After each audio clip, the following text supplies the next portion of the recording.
Hi friends, welcome back to my channel. అందరూ ఎలా ఉన్నారు? అందరూ బాగున్నారని అనుకుంటున్నాను. నేనైతే చాలా బాగున్నానండి. వీడియో చూస్తున్నారు కానీ లైక్ మాత్రం చేయట్లేదు. ప్లీజ్ లైక్ చేయండి. నా వీడియో మొదటిసారి చూస్తున్నట్లయితే సబ్స్క్రైబ్ చేసుకోండి. అలాగే పక్కనే ఉన్న బెల్ ఐకాన్ ప్రెస్ చేయండి. అప్పుడే నేను పెట్టే మంచి వీడియోస్ అన్నీ మీకు వస్తూ ఉంటాయి. నేనైతే చిక్కుడుగాయలతో రథం చేస్తున్నాను. అది ఎలాగో ఒకసారి చూడండి. ఈ వీడియో తెలియని వారికి రీచ్ అవ్వాలి అంటే మీరు ఖచ్చితంగా లైక్ చేయండి ప్లీజ్. వారు కూడా ఈ చిక్కుడుగాయలతో రథం ఎలా చేయాలో అనేది వారు కూడా చూసి నేర్చుకుంటారు కదా, అందుకే లైక్ చేయండి. రథసప్తమి వస్తుంది కదా, రథసప్తమి రోజు సూర్య భగవానికి చిక్కుడుగాయలతో ఉన్న రథం పెట్టుకొని పూజిస్తాం కదా. అలా కాకపోయినా పూజలో చిక్కుడుగాయలతో ఈ విధంగా రథాన్ని చేసి పెట్టుకుంటే చాలా మంచిది. ఖచ్చితంగా పెట్టుకోవాలి కూడా. అయితే సింపుల్గా చిక్కుడుగాయలతో ఈ విధంగా రథాన్ని ఎలా చేయాలో ఇక్కడ చూపిస్తున్నాను చూడండి.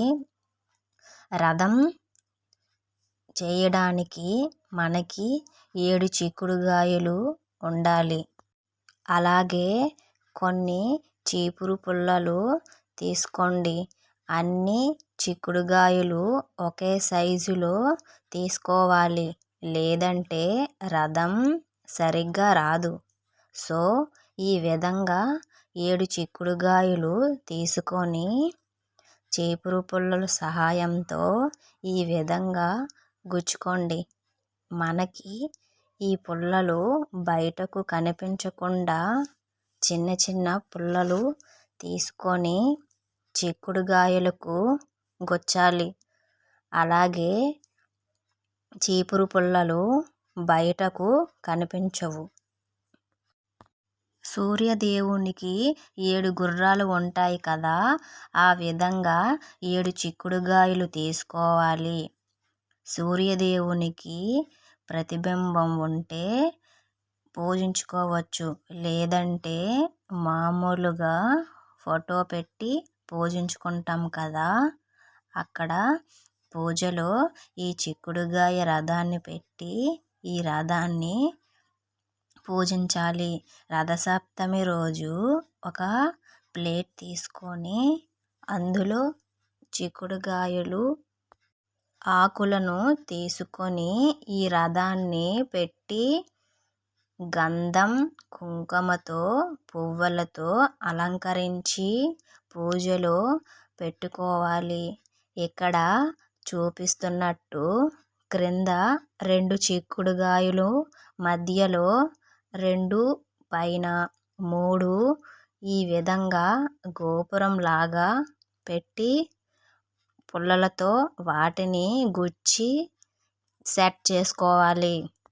ఈ సంవత్సరం రథసప్తమి ఫిబ్రవరి 4న మంగళవారం వస్తుంది. మాఘమాసంలో శుక్లపక్షంలో వచ్చే సప్తస్థితినే రథసప్తమిగా జరుపుకుంటారు.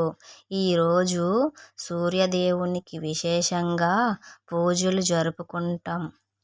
రథసప్తమి రోజు తెల్లవారుజామునే సూర్యోదయం కాకముందే ఈ పూజని మనం జరుపుకుంటాం.